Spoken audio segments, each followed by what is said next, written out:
الحمد للہ رب العالمین والصلاة والسلام علی سید الانبیاء والمرسلین اما بعد فاعوذ باللہ من الشیطان الرجیم بسم اللہ الرحمن الرحیم۔ سبق نمبر 81 نزہۃ القاری شرح صحیح البخاری، جلد نمبر 4، حدیث نمبر 1898۔ اس سے انشاءاللہ تعالیٰ ہم آغاز کریں گے۔ اس میں پیارے آقا علیہ الصلوۃ والسلام کے معجزہ کا ذکر ہے کہ آپ کی مبارک انگلیوں سے مبارک پانی نکلا اور اس سے کثیر صحابہ کرام علیہم رضوان سیراب ہوئے۔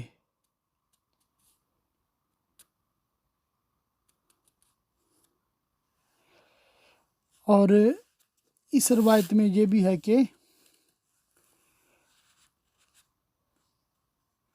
کھانا کھایا جاتا اور ہم کھانے کی تسبیح سنتے تھے۔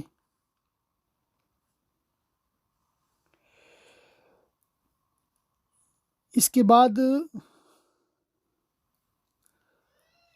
کی حدیث پاک میں اس تنے کا ذکر ہے جسے پیارے آقا علیہ الصلوۃ والسلام ٹیک لگایا کرتے تھے۔ اس پر تفصیلی کلام پہلے گزر چکا ہے۔ ایک روایت ہم جیسے لوگوں کے بارے میں ہے، وہ بڑی ایمان افروز ہے، اس کو پڑھتے ہیں انشاءاللہ تعالی۔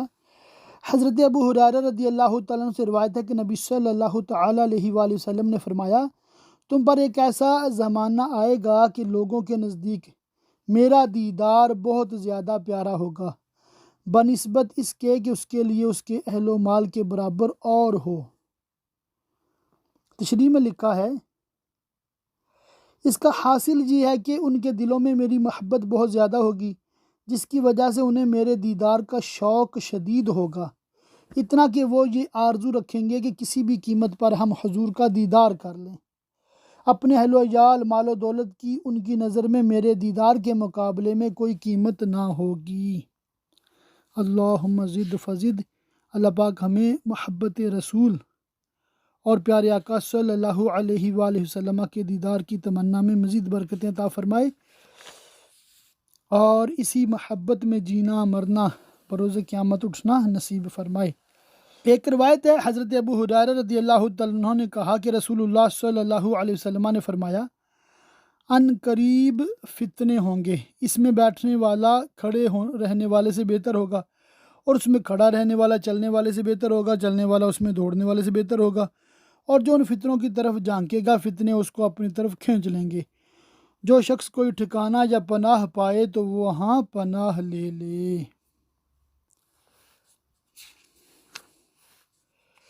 ایک روایت سعید بن عمر نے کہا، میں مروان اور حضرت ابو ہریرہ رضی اللہ تعالیٰ عنہ کے ساتھ تھا تو میں نے سنا کہ ابو ہریرہ کہہ رہے ہیں کہ میں نے صادق و مصدوق صلی اللہ علیہ وسلم کو فرماتے ہوئے سنا کہ میری امت کی ہلاکت قریش کے لونڈوں کے ہاتھوں پر ہے۔ اس پر مروان نے کہا، لونڈے؟ غلمہ؟ تو ابو ہریرہ نے فرمایا، اگر تو چاہے تو میں ان کا نام لے لوں، بنی فلاں ہیں۔ اچھا، اس حدیث پاک کی شرح میں یہ لکھا ہے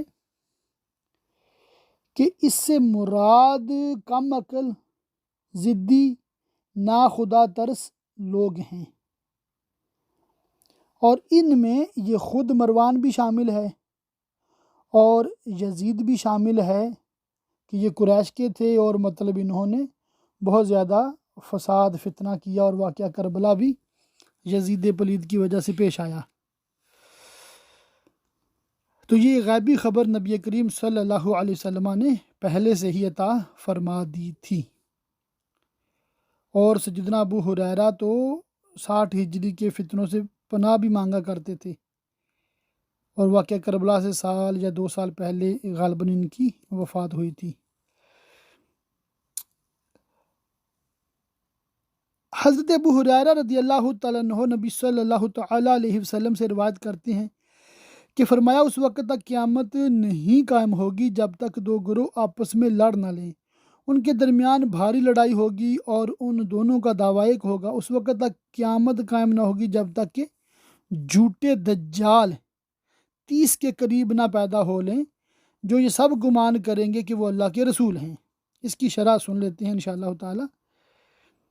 یہاں پر یہ لکھا ہے، شرح نے بیان کیا ہے کہ اس سے مراد حضرت علی اور حضرت معاویہ کے درمیان ہونے والی انتہائی خون ریز تباہ کن جنگ صفین ہے، جہاں 110 دن مقابلہ ہوتا رہا اور 70 مرتبہ یا 90 مرتبہ خون ریز لڑائیاں ہوئیں، جس میں 70,000 مسلمان مارے گئے اور 25 بدری صحابی شہید ہوئے، اور مقتولین کی اتنی کثیر تعداد تھی کہ ایک قبر میں 50 آدمی دفن کیے جاتے تھے۔ دجال کا اس میں مبالغہ اس کے معنی فریب اور دھوکہ دینے کی ہیں۔ ان 30 دجالوں میں سے کچھ گزر چکے ہیں، مثلا مسلمۃ الکذاب، اسود عنسی، مختار، اس کے علاوہ اور بہت سے جھوٹے مدعیان نبوت پیدا ہوئے ہیں۔ ماضی قریب میں غلام احمد قادیانی دجال ہوا ہے، اور جو باقی ہیں وہ آئندہ ہوں گے۔ بعض روایتیں جو ہے وہ میں اس لیے چھوڑ رہا ہوں کہ پہلے ان کو پڑھ چکے ہیں یا ہم نے سیرت کی کتاب میں اس سے ملتے جلتے مضامین پڑھے ہیں، اور کچھ روایتیں ایسی ہیں کہ جیسے قرآن پاک کی تفسیر میں ہم ان کو پڑھ چکے ہیں، جیسا کہ ثابت بن قیس جو کہ بلند آواز صحابی تھے رضی اللہ تعالیٰ عنہ، ان کے حوالے سے جو آیت مبارکہ ہے وہ تفسیر میں ہم پڑھ چکے ہیں یا آئندہ انشاءاللہ تعالیٰ پڑھیں گے۔ حدیث ہے، حضرت برا بن عازب رضی اللہ تعالیٰ عنہ نے کہا کہ ایک صاحب نے سورہ کہف پڑھا اور گھر میں ایک چوپایا تھا جو بدکنے لگا، تو اس نے سلامتی کی دعا مانگی، پھر اچانک دیکھا کہ بادل اس کو گھیرے ہوئے ہیں۔ اس کو نبی صلی اللہ علیہ وسلم سے ذکر کیا تو فرمایا، اے فلاں پڑھتے رہو، یہ سکینہ تھا جو قرآن کے لیے اترا۔ اس کی تشریح میں ہے، یہ صاحب حضرت اسید بن حضیر رضی اللہ تعالیٰ عنہ تھے۔ اقرا فلاں یعنی تم کو پڑھتے رہنا چاہیے تھا، قرات بند نہیں کرنی چاہیے تھی۔ سکینہ اللہ کی طرف سے ایک نشانی ہے جو قبولیت اور نزول رحمت کی دلیل ہے، جس کے ساتھ فرشتے ہوتے ہیں جو قرآن سنتے ہیں۔ اس کے بعد ایک طویل حدیث پاک ہے جو کہ سیرت کی کتاب میں ہم نے ہجرت کے بیان میں اللہ کے فضل سے اسے ملتا جلتا مضمون بالترتیب پڑھا ہوا ہے، سنا ہوا ہے۔ اس کے بعد ایک گستاخ کا انجام ہے، یہ سن لیتے ہیں۔ حضرت انس رضی اللہ تعالی عنہ نے کہا کہ ایک نصرانی شخص مسلمان ہوا، اس نے بقرہ اور آل عمران پڑھا۔ نبی صلی اللہ تعالی علیہ وسلم کے لیے وہ لکھتا تھا، پھر وہ مرتد ہو کر نصرانی ہو گیا اور کہا کرتا تھا کہ محمد وہی جانتے ہیں جو میں نے ان کے لیے لکھ دیا ہے۔ پھر وہ مر گیا، اس کے آدمیوں نے اس کو دفن کیا، صبح ہوئی تو لوگوں نے دیکھا کہ زمین نے اس کو پھینک دیا ہے۔ اس کے آدمیوں نے کہا، یہ محمد صلی اللہ تعالی علیہ وسلم اور ان کے صحابہ کا کام ہے۔ یہ جب ان سے بھاگ آیا تو انہوں نے ہمارے ساتھی کی قبر کو ادھیڑ دیا اور اسے پھینک دیا۔ اب پھر اس کے آدمیوں نے اس کے لیے گڑھا کھودا اور جہاں تک ہو سکا خوب گہرا کھودا، پھر صبح کو دیکھا تو زمین نے اس کو پھینک دیا تھا۔ اب پھر لوگوں نے کہا، یہ محمد اور ان کے اصحاب کا کام ہے، انہوں نے ہمارے ساتھی کی قبر کو ادھیڑ دیا اور اسے باہر پھینک دیا کیونکہ یہ ان سے بھاگ آیا تھا۔ پھر اس کے لیے گڑھا کھودا اور جتنا گہرا کھود سکتے تھے اتنا گہرا کھودا، پھر صبح کو دیکھا کہ زمین نے اس کو پھینک دیا۔ اب انہوں نے جانا یہ انسانوں کی طرف سے نہیں، انہوں نے بھی اس کو پھینک دیا۔ ایک روایت میں کہ اللہ نے اس کی گردن توڑ دی، یعنی اس کی موت بھی غیر فطری طریقے سے ہوئی تھی۔ اس کے بعد مسلمہ کذاب کے حوالے سے ایک روایت ہے، حضرت ابن عباس رضی اللہ تعالیٰ عنہما نے کہا، مسلمہ کذاب نبی صلی اللہ تعالیٰ علیہ وسلم کے زمانہ میں آیا اور کہتا تھا، اگر محمد صلی اللہ تعالیٰ علیہ وسلم مجھے اپنا ولی عہد بنا دیں میں تو ان کا اتباع کر لوں گا۔ اور وہ مدینہ طیبہ اپنی قوم کے بہت سے لوگوں کے ساتھ آیا تھا، تو رسول اللہ صلی اللہ تعالیٰ علیہ وسلم اس کے پاس تشریف لے گئے، اور حضور کے ساتھ ثابت بن قیس بن شماس تھے، اور رسول اللہ صلی اللہ تعالیٰ علیہ وسلم کے ہاتھ میں کھجور کی ٹہنی کا ٹکڑا تھا۔ حضور مسلمہ کے پاس کھڑے ہوئے، وہ اپنے ہمراہیوں میں تھا، فرمایا، تو اگر مجھ سے اس ٹکڑے کو بھی مانگے گا تو میں تجھے نہیں دوں گا۔ تیرے بارے میں اللہ کا جو فیصلہ ہے اس سے وہ خطا نہیں کر سکتا، اور اگر تو مجھ سے روگردانی کر کے جائے گا تو اللہ ضرور تجھے ہلاک کرے گا، اور مجھے یقین ہے کہ تو ہی وہ ہے جس کے بارے میں مجھے دکھایا گیا ہے جو میں نے دیکھا ہے۔ مجھے ابو ہریرہ رضی اللہ تعالیٰ عنہ نے خبر دی کہ رسول اللہ صلی اللہ علیہ وسلم نے فرمایا کہ میں سو رہا تھا کہ میں نے اپنے دونوں ہاتھوں میں سونے کے 2 کنگن دیکھے جس نے مجھے پریشانی میں ڈال دیا۔ خواب ہی میں میری جانب وحی کی گئی کہ ان پر پھونک مار دو۔ میں نے ان دونوں پر پھونکا تو دونوں اڑ گئے۔ میں نے اس کی تعبیر یہ کی ہے کہ یہ 2 کذاب ہیں جو میرے بعد نکلیں گے، ان میں سے ایک عنسی ہے اور دوسرا مسلمہ یمامہ والا۔ یہ مسلمہ کذاب جو ہے مدینہ تجبہ آیا تو حارث کی بیٹی کے گھر ٹھہرا جس کا نام کتیسہ یا کیتسا تھا۔ یہ مسلمہ کذاب کی زوجیت میں تھی۔ مسلمہ 9 ہجری میں بنی حنیفہ کے وفد کے ساتھ آیا تھا۔ یہ 10 سے کچھ اوپر افراد تھے۔ مسلمہ کذاب پڑاؤ پر رہ گیا۔ وفد کے بقیہ افراد مسجد میں حضور صلی اللہ علیہ وسلم کی خدمت میں حاضر ہوئے۔ اس وقت تک اس نے نبوت کا دعویٰ نہیں کیا تھا۔ مدینہ تجبہ سے واپسی کے بعد یہ سب مرتد ہو گیا اور مسلمہ کذاب نے نبوت کا دعویٰ کر دیا۔ یہ کچھ طلسم بھی جانتا تھا، مثلا انڈے کو شیشی میں داخل کر دیتا، یہ جادو وغیرہ جانتا تھا۔ اسود انسی یمن کے مشہور شہر صنعاء میں رہتا تھا۔ اسے فیروز دیلمی صحابی نے قتل کیا۔ ایک قول کے بنا پر حضور صلی اللہ تعالیٰ علیہ وسلم کے مرض وصال میں یہ مارا گیا، اور ایک قول کی بنا پر حضرت ابوبکر صدیق کی خلافت کے ابتدائی ایام میں مسلمہ کذاب عہد صدیقی میں جنگ یمامہ میں مارا گیا۔ اسے حضرت حمزہ رضی اللہ تعالیٰ عنہ کے قاتل وحشی نے قتل کیا۔ ان دونوں نے حضور کی حیات ظاہری ہی میں نبوت کا دعویٰ کیا تھا، اس لیے جو حدیث پاک میں ہے یخرجان بعدی کا مطلب یہ کہ میرے ظہور کے بعد یہ دونوں خروج کریں گے، یہ مراد نہیں کہ میرے وصال کے بعد نکلیں گے۔ تو یہ جو مطلب آج کل قادیانی فتنہ تو ہمارے سامنے ہے نا، اردو جاننے والوں میں مطلب، تو یہ فتنہ جو ہے ختم نبوت کا انکار اور مطلب اس طرح کے دجال جو ہیں، یہ نبی کریم صلی اللہ علیہ وسلم کے دور میں بھی 2 ہوئے ہیں، جن کے بارے میں ہم نے ابھی پڑھا سنا۔ ایک روایت ہے سجدہ طیبہ طاہرہ فاطمۃ الزہرا رضی اللہ تعالیٰ عنہ کا ذکر خیر ہے اس میں، یہ انشاءاللہ تعالیٰ ہم سنتے ہیں، اور سنتے بھی کن سے ہیں؟ ام المؤمنین حضرت عائشہ رضی اللہ تعالیٰ عنہ نے کہا فاطمہ چلتی ہوئی آئیں، ان کی رفتار گویا نبی صلی اللہ تعالیٰ علیہ وسلم کی رفتار ہے۔ نبی صلی اللہ تعالیٰ علیہ وآلہ وسلم نے ان سے فرمایا میری بیٹی کو مرحبا ہو، پھر ان کو بٹھایا اپنی دائیں طرف یا بائیں طرف، پھر ان سے آہستہ کوئی بات کہی جس پر وہ روئیں۔ میں نے ان سے کہا کیوں روتی ہو؟ پھر ان سے ایک اور بات آہستہ فرمائی جس پر وہ ہنسی۔ میں نے کہا آج کے دن جیسی خوشی غم سے بہت قریب میں نے کبھی نہیں دیکھی۔ میں نے ان سے پوچھا کہ حضور نے کیا فرمایا؟ تو انہوں نے کہا یہ میں رسول اللہ صلی اللہ تعالیٰ علیہ وسلم کے راز کو فاش نہیں کروں گی، یہاں تک کہ نبی صلی اللہ تعالیٰ علیہ وسلم کا وصال ہو گیا۔ اب میں نے ان سے پوچھا کہ حضور نے کیا فرمایا تھا؟ تو حضرت فاطمہ نے بتایا کہ حضور نے مجھ سے راز کی یہ بات بتائی تھی کہ جبرائیل ہر سال میرے ساتھ قرآن کا 1 مرتبہ دور کیا کرتے تھے، اور اس سال 2 مرتبہ کیا ہے۔ اس سے میں سمجھ رہا ہوں کہ میرے وصال کا وقت قریب ہے، اور بے شک تم میرے اہل بیت میں سے سب سے پہلے مجھ سے ملو گی۔ اس پر میں روئی تو فرمایا کیا تم اس پر راضی نہیں کہ جنتیوں کی عورتوں یا مومنوں کی عورتوں کی سردار ہو؟ اس پر میں ہنسی۔ سبحان اللہ۔ شرح میں لکھا کہ اس روایت میں وہ دوسری بات جس پر سیدہ فاطمہ رضی اللہ تعالیٰ عنہ ہنسی، حضور اقدس کا یہ ارشاد ہے کیا تم اس پر راضی نہیں کہ تم جنتی عورتوں کی سردار ہو؟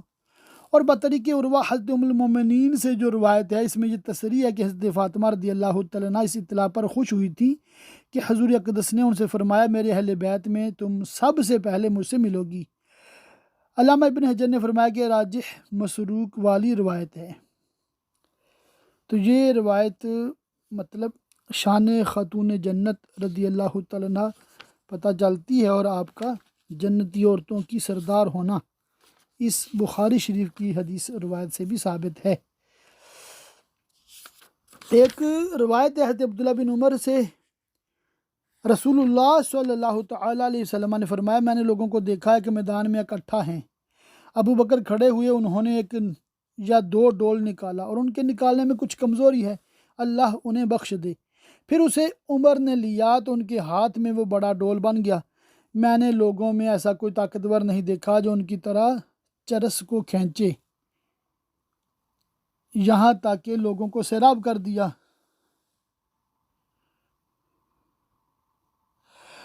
اور ہمام نے کہا، میں نے ابو ہریرہ سے سنا، وہ نبی صلی اللہ تعالیٰ علیہ وسلم سے روایت کرتے ہیں کہ ابو بکر نے 2 ڈول کھینچا۔ اس کی شرح کا خلاصہ یہ ہے کہ جس طرح وہ ڈول یا چرس، اس کو کیا کہتے ہیں، پانی نکالنے والا ہوتا ہے نا کنویں سے، تو گویا ابو بکر صدیق رضی اللہ تعالیٰ عنہ کی خلافت کی طرف اشارہ ہے کہ چونکہ آپ کے دور مبارک حکومت کا جو 2 سال 6 ماہ تقریباً رہا، تو اس میں جنگیں بھی ہوتی رہی نا، یہ مسلمہ کذاب سے بھی صحابہ کرام کی بہت بڑی جنگ ہوئی تھی، تو فتوحات کم ہوئی تھی، ٹھیک ہے، تو اسی کو تعبیر کیا ہے 2 ڈول پانی سے۔ اور سیدنا عمر فاروق اعظم رضی اللہ تعالیٰ عنہ کے دور مبارک میں تو بڑی بڑی فتوحات ہوئیں، بڑا مال غنیمت مسلمانوں کے ہاتھ آیا، تو اس کو تعبیر کیا گیا بہت زیادہ سیراب کرنے سے۔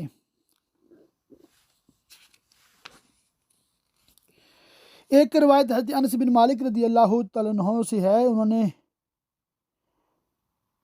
حدیث بیان کی کہ مکہ والوں نے رسول اللہ صلی اللہ تعالیٰ علیہ وسلم سے سوال کیا کہ انہیں کوئی نشانی دکھائیں، تو انہیں چاند کے 2 ٹکڑے ہونے کو دکھایا۔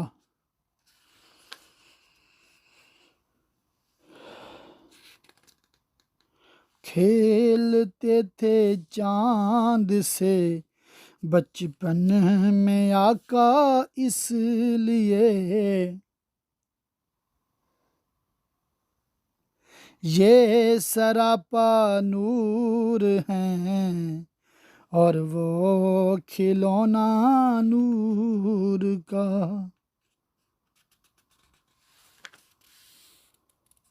سبحان اللہ۔ اس کے بعد باب شروع ہوتا ہے فضائل اصحاب نبی صلی اللہ تعالیٰ علیہ وآلہ وسلم کا۔ اس میں مختلف صحابہ کرام کا ذکر خیر اختصار کے ساتھ ہم ریکارڈ کریں گے۔ بہت ساری روایتیں وہ ریکارڈ میں نہیں کروں گا کیونکہ وہ مشہور ہیں، اللہ کے فضل سے ہم نے سنی ہوئی ہیں، ٹھیک ہے۔ باقی اس کتاب میں تو موجود ہیں، PDF آپ کے سامنے ہے، تھوڑی سی ہمت کیجئے، وقت نکالیے، ساری PDF پڑھ لیجئے۔ حضرت ابن عمر رضی اللہ تعالیٰ عنہما نے کہا کہ ہم رسول اللہ صلی اللہ تعالیٰ علیہ وسلم کے زمانے میں لوگوں کے درمیان ایک دوسرے پر فضیلت دیتے تھے، ہم سب سے افضل ابو بکر کو مانتے تھے، پھر عمر بن خطاب، پھر عثمان بن عفان کو رضی اللہ تعالیٰ عنہم۔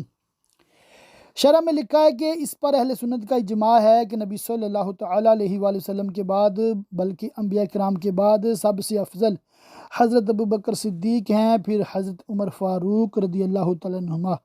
اور اہل سنت کا مذہب صحیح اور راجح یہ ہے کہ حضرت عثمان حضرت علی سے بھی افضل ہیں، اگرچہ اس میں اختلاف ہے۔ بہت سے اسلاف کا مذہب یہ ہے کہ حضرت علی حضرت عثمان سے افضل ہیں۔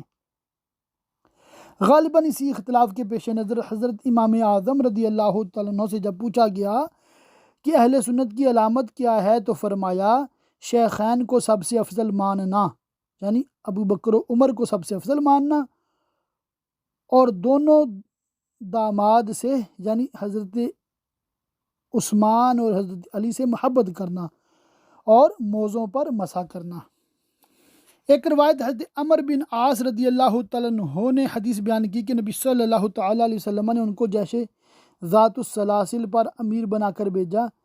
میں حضور کی خدمت میں حاضر ہوا اور میں نے پوچھا سب سے زیادہ آپ کو کون پیارا ہے؟ فرمایا عائشہ۔ تو میں نے عرض کیا مردوں میں سے؟ فرمایا ان کے باپ۔ میں نے پوچھا پھر کون؟ پھر فرمایا عمر بن خطاب، اس کے بعد چند آدمیوں کو اور گنایا۔ سبحان اللہ۔ ایک روایت عبداللہ بن عمر رضی اللہ تعالیٰ عنہ نے کہا کہ رسول اللہ صلی اللہ تعالیٰ علیہ وسلم نے فرمایا، جو اپنے کپڑے کو تکبر سے زمین پر گھسیٹے گا، قیامت کے دن اللہ تعالیٰ اس کی طرف نظر رحمت نہیں فرمائے گا۔ اس پر ابو بکر نے عرض کیا، میرے کپڑے کا ایک کنارہ لٹک جاتا ہے، مگر یہ کہ میں اس کا خیال رکھوں کہ ایسا نہ ہو، تو رسول اللہ صلی اللہ تعالیٰ علیہ وسلم نے فرمایا، تم ایسا براہ تکبر نہیں کرتے۔ موسیٰ نے کہا، میں نے سالم سے پوچھا، کیا عبداللہ نے من جرازاہ جز کہا تھا؟ تو انہوں نے کہا، میں نے یہی سنا کہ انہوں نے ثوبہ ہی ذکر کیا۔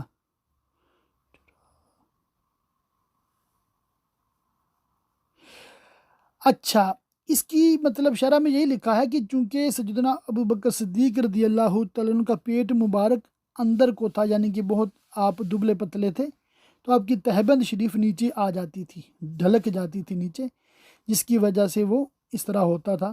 تو اگر تکبر کی نیت نہ ہو تو یہ مطلب کوئی گناہ نہیں ہے۔ حدیث ام المومنین حضرت عائشہ رضی اللہ تعالیٰ عنہا سے رسول اللہ صلی اللہ تعالیٰ علیہ وسلم کی رفیقہ حیات سے مروی ہے کہ رسول اللہ صلی اللہ علیہ وسلم کا وصال ہو گیا، اور انصار ثقیفہ بنی ساعدہ میں سعد بن عبادہ کے پاس اکٹھے ہوئے، اور انہوں نے کہا، ہم میں سے ایک امیر ہوگا اور تم میں سے ایک امیر ہوگا۔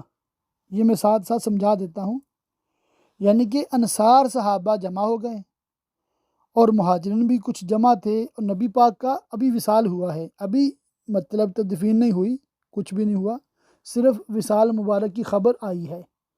تو انصار مہاجرین وہاں پر جمع ہو گئے، تو انصار نے یہ فیصلہ کیا، ایک امیر ہم میں سے ہوگا اور تم اپنا امیر جسے چاہے بنا لو۔ یہ سن کر ان کے پاس ابو بکر، عمر بن خطاب اور ابو عبیدہ بن جراح گئے، یعنی عشرہ مبشرہ میں یہ تینوں صحابہ ہیں۔ عمر نے چاہا کہ بات کریں، تو ابو بکر نے انہیں چپ کرا دیا۔ وجہ کیا تھی کہ جناب سیدنا عمر فاروق رضی اللہ تعالیٰ عنہ جلال والے تھے نا، تو مسئلہ مطلب کچھ کا کچھ لوگ سمجھ سکتے تھے۔ حضرت عمر کہتے تھے، بخدا یہ ارادہ میرا اس بنا پر تھا کہ میں نے ایک مضمون ذہن میں تیار کر لیا تھا جو مجھے بہت اچھا لگا۔ مجھے اندیشہ تھا کہ اس کو ابو بکر نہیں کہہ پائیں گے۔ اس کے بعد ابو بکر نے بات کی تو سب لوگوں سے زیادہ بلیغ بات کی۔ انہوں نے اثناء گفتگو میں کہا، ہم امیر ہوں گے اور تم لوگ وزیر۔ تو حباب بن منظر نے کہا، بخدا ہم ایسا نہیں کریں گے، ہم میں سے ایک امیر ہوگا اور تم میں سے ایک امیر ہوگا۔ اس پر ابو بکر نے کہا، ہم ایسا نہیں کر سکتے، ہم امیر ہوں گے اور تم وزیر۔ قریش تمام عرب سے افضل ہیں، گھر کے اعتبار سے اور خالص ہیں حسب کے اعتبار سے، اس لیے تم لوگ عمر یا ابو عبیدہ بن جراح کی بیعت کرو۔ تو عمر نے کہا، ہم آپ کی بیعت کریں گے، آپ ہمارے سردار ہیں، ہم سے بہتر ہیں، اور رسول اللہ صلی اللہ تعالیٰ علیہ وسلم کو ہم سب سے زیادہ پیارے ہیں۔ اس کے بعد عمر نے ان کا ہاتھ پکڑا اور ان کی بیعت کر لی۔ پھر سب لوگوں نے ان کی بیعت کر لی۔ کسی کہنے والے نے کہا، تم نے سعد بن عبادہ کو مار ڈالا۔ عمر نے کہا، انہیں اللہ نے مار ڈالا۔ اچھا، یہ کہنے کا مقصود کیا ہے ساری روایت کا، کہ اگر اس طرح ہوتا نا، انصار اپنا امیر بنا لیتے، مہاجر اپنا بناتے، تو یہ مسلمانوں کی اس وقت ہی تفرقہ ہو جانا تھا، ٹھیک ہے۔ تو اسی کو روکنے کے لیے ابو بکر، عمر اور حضرت عبیدہ بن جراح وہاں پر تشریف لے گئے، اور جو تقریر حضرت ابو بکر نے فرمائی، ایک اور روایت میں آتا ہے کہ حضرت عمر نے فرمایا کہ میں یہی کہنا چاہتا تھا جو جناب ابو بکر صدیق رضی اللہ تعالیٰ عنہ نے ارشاد فرمایا۔ اور یہ تو مطلب ہم نے پچھلے سبق میں بھی یہ روایت پڑھی تھی نا، الائمۃ من القریش، کہ جو بھی امام ہوں گے وہ قریش میں سے ہوں گے، خلیفہ جتنے بھی ہوں گے۔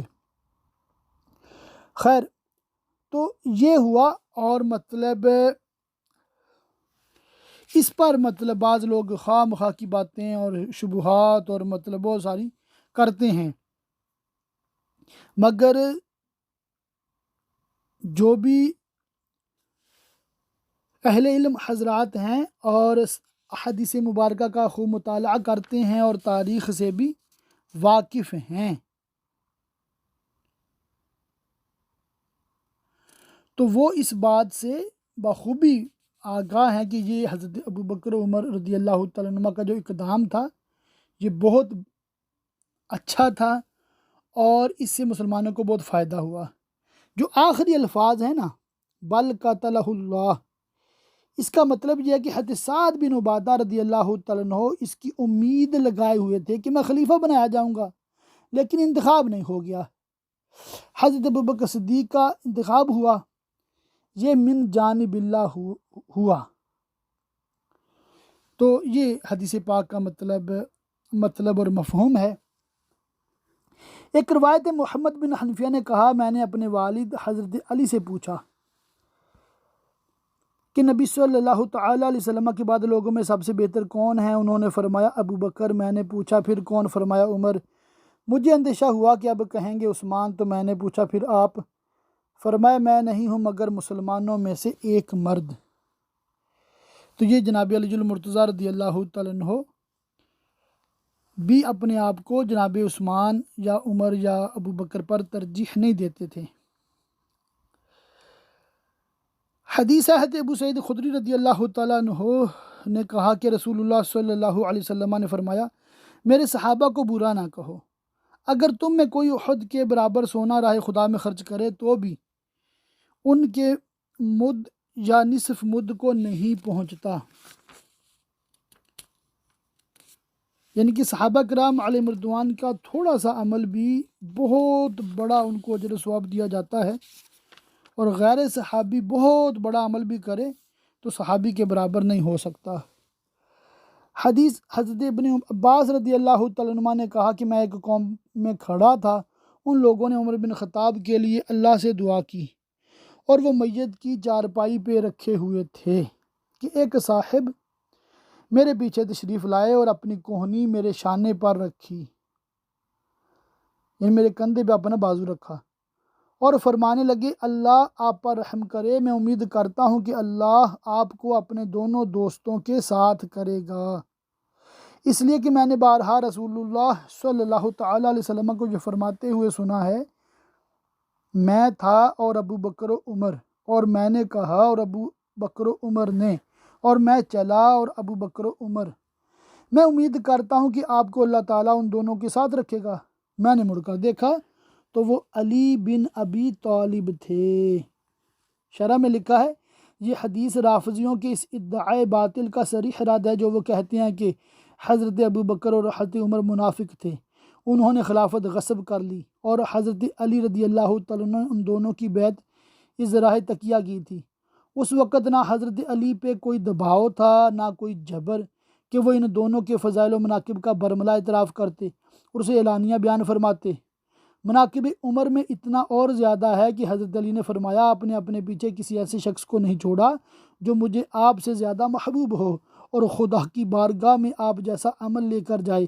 آخر میں ہے کہ میں نے رسول اللہ صلی اللہ تعالیٰ علیہ وسلم کو اکثر یہ فرماتے ہوئے سنا میں گیا اور ابو بکر و عمر، میں اندر گیا اور ابو بکر و عمر، اور میں نکلا اور ابو بکر و عمر۔ ایک روایت ہے حضرت انس رضی اللہ تعالیٰ عنہ سے ایک صاحب نے نبی صلی اللہ علیہ وسلم سے قیامت کے بارے میں پوچھا اور کہا کب قیامت ہے؟ حضور نے فرمایا تو نے اس کے لیے کیا مہیا کر رکھا ہے؟ اس نے کہا کچھ نہیں، لیکن میں اللہ اور اس کے رسول صلی اللہ تعالیٰ علیہ وسلم سے محبت کرتا ہوں۔ تو حضور نے فرمایا تو اس کے ساتھ رہے گا جس سے تو نے محبت کی ہے۔ تو حضرت انس رضی اللہ تعالیٰ عنہ نے فرمایا ہم کسی چیز سے اتنا خوش نہیں ہوئے جتنا نبی صلی اللہ تعالیٰ علیہ وسلم کے اس ارشاد سے خوش ہوئے کہ تو اس کے ساتھ ہوگا جس سے تو نے محبت کی۔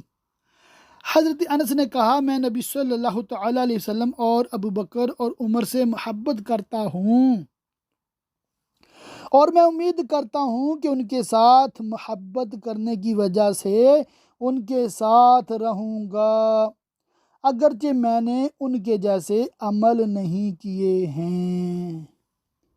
تو ہم بھی کہتے ہیں کہ ہم نبی کریم صلی اللہ تعالیٰ علیہ وآلہ وسلم، تمام انبیاء کرام علیہم السلام، تمام صحابہ کرام تمام اہل بیت عظام رضی اللہ تعالی عنہم اجمعین اور تمام اولیاء اللہ بلکہ تمام مسلمانوں سے محبت کرتے ہیں۔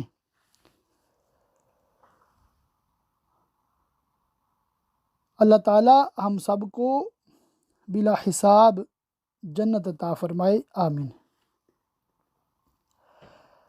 حضرت مسور بن مخرمہ رضی اللہ تعالیٰ عنہ نے کہا، جب حضرت عمر کو زخمی کیا گیا تو وہ تکلیف محسوس کرنے لگے تو ان سے ابن عباس نے کہا، گویا وہ انہیں تسلی دے رہے تھے، اے امیر المومنین یہ بات تو ہو گئی، بے شک آپ رسول اللہ صلی اللہ تعالیٰ علیہ وسلم کے ساتھ رہے اور آپ نے ان کا اچھا ساتھ دیا، یعنی حضور کا، پھر آپ ان سے جدا ہوئے اور وہ آپ سے راضی رہے، پھر آپ ابو بکر کے ساتھ رہے اور اچھی طرح ان کا ساتھ دیا، پھر آپ ان سے جدا ہوئے اور وہ آپ سے راضی رہے، پھر آپ مسلمانوں کے ساتھ رہے اور اچھی طرح ان کا ساتھ دیا، اور اگر آپ ان سے جدا ہوں گے تو اس حال میں جدا ہوں گے کہ وہ لوگ آپ سے راضی ہیں۔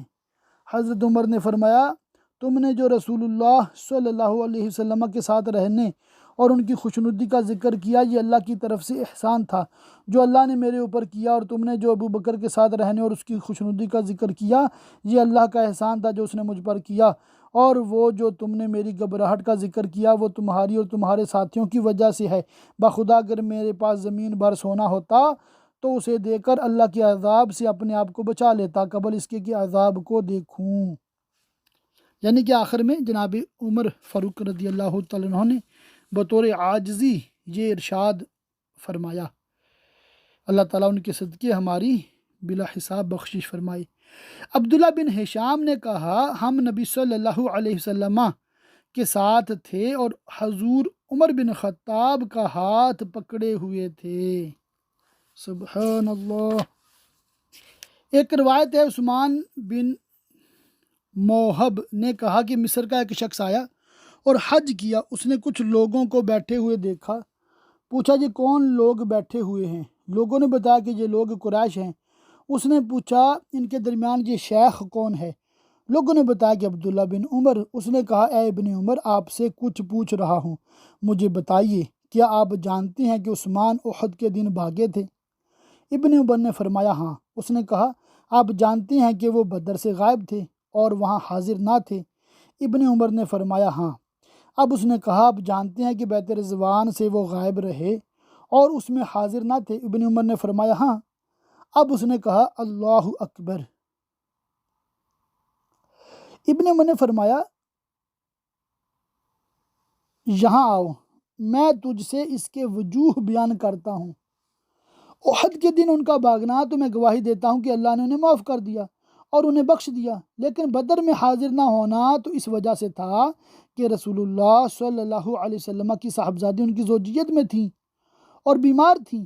ان سے رسول اللہ صلی اللہ علیہ وسلم نے فرمایا، تیرے لیے شرکائے بدر کا ثواب ہے، اور انہیں مال غنیمت سے حصہ بھی دیا۔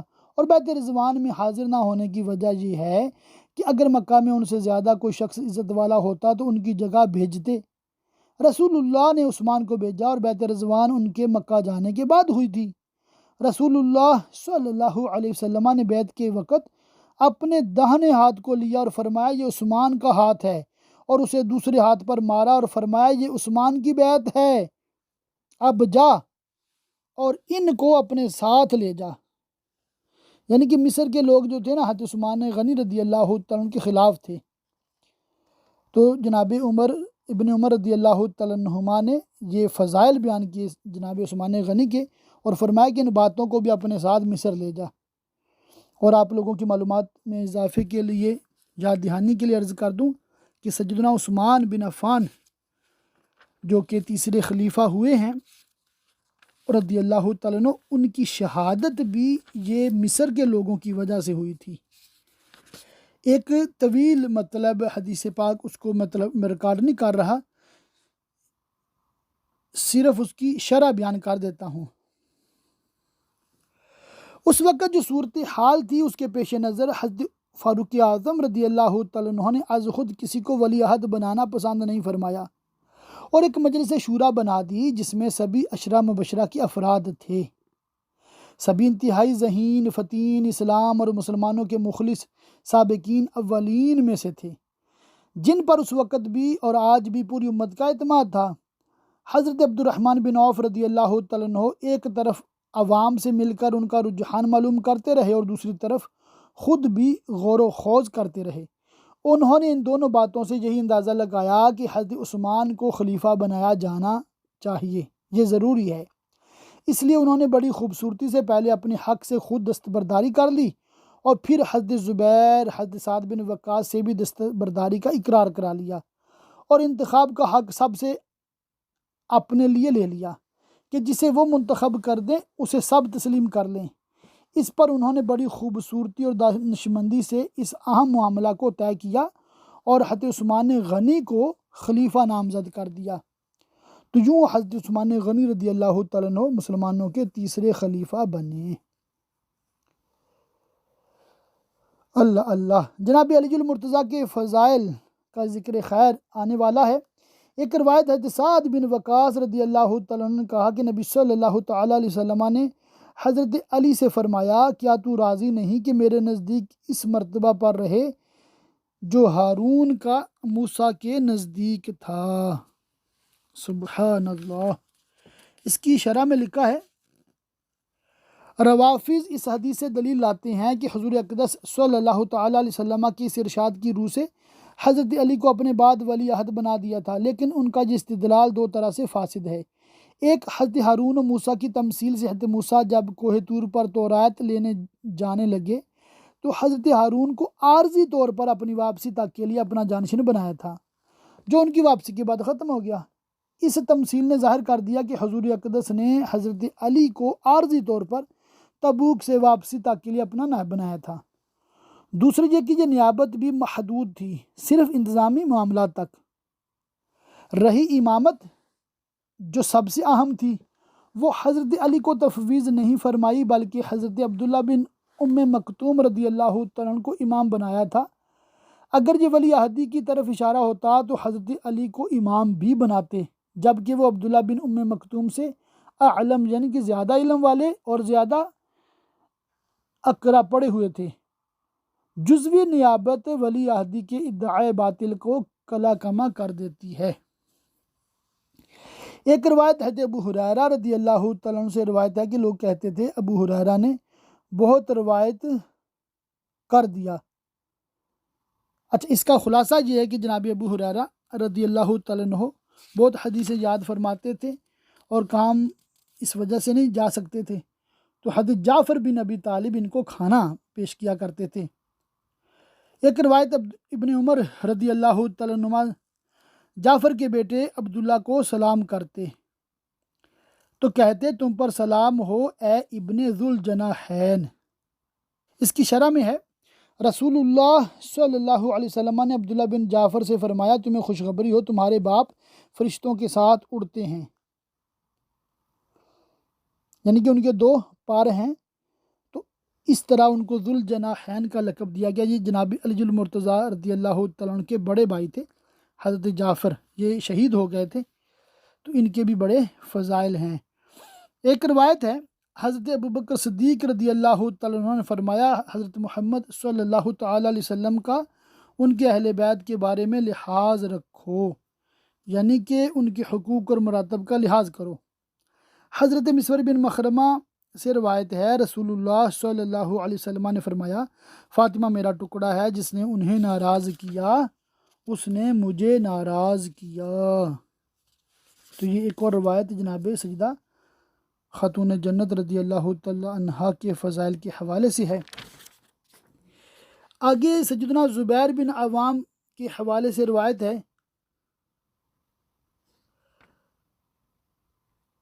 عبداللہ بن زبیر رضی اللہ تعالیٰ عنہ نے کہا، یوم حزاب میں اور عمر بن ابو سلمہ عورتوں میں کر دیے گئے تھے۔ میں نے نظر اٹھائی تو زبیر کو دیکھا کہ اپنے گھوڑے پر سوار 2 یا 3 مرتبہ بنی قریظہ کی طرف آئے اور گئے۔ جب میں لوٹا تو میں نے پوچھا، اے ابا، میں نے آپ کو آتے جاتے دیکھا ہے۔ فرمایا، کیا تو نے مجھے دیکھا تھا اے بیٹے؟ میں نے کہا ہاں۔ فرمایا، رسول اللہ صلی اللہ تعالیٰ علیہ وسلم نے فرمایا، کون ہے جو بنی قریظہ میں جائے اور ان کی خبر لائے؟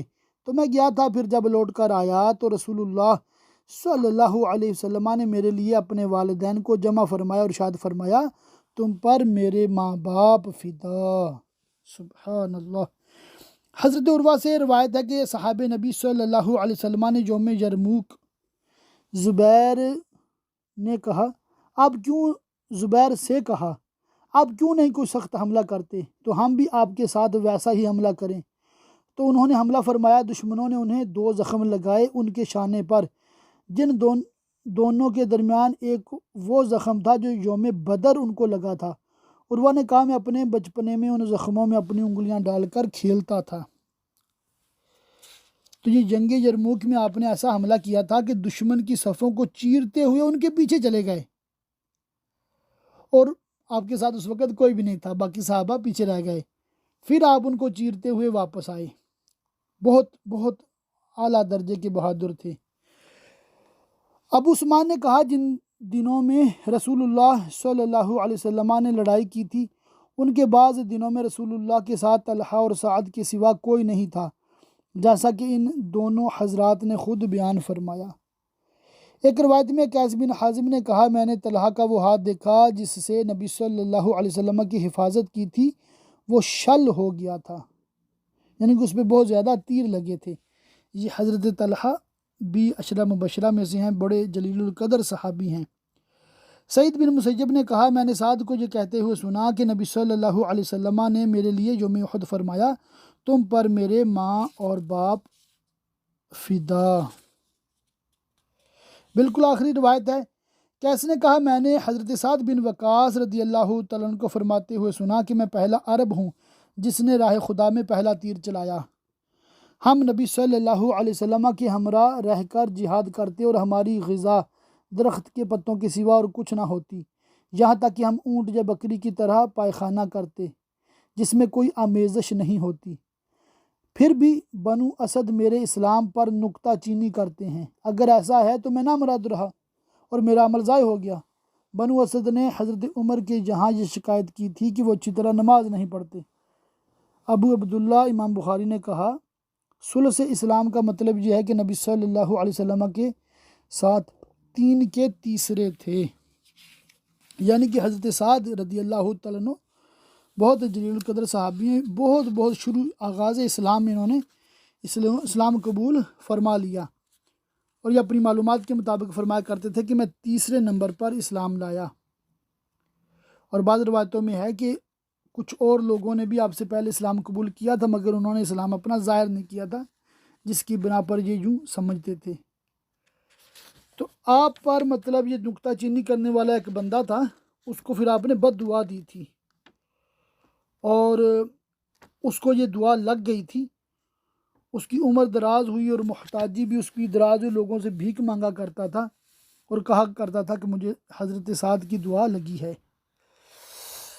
آج کا سبق کافی طویل ہوا، وجہ اس کی مطلب کہ ہمارا جو نصاب ہے ہم نے اس کو مکمل کرنا ہے، اور مختلف قسم کی روایتیں تھیں، مختلف صحابہ کے فضائل تھے جن میں سے کچھ بھی چھوڑنے والا نہیں تھا۔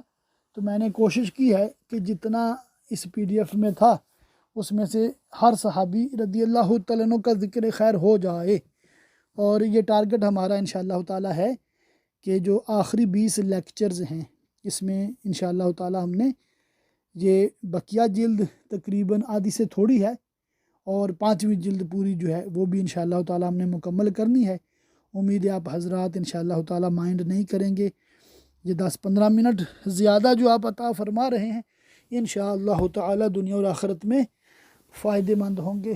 اللہ تعالیٰ ہمیں خوب علم دین سیکھنے، یاد رکھنے، عمل کرنے اور دوسروں تک پہنچاتے رہنے کی توفیق رفیق مرحمت فرمائے، آمین بجاہ النبی الامین وصلی اللہ تعالیٰ علیہ وآلہ وصحبہ وبارک وسلم۔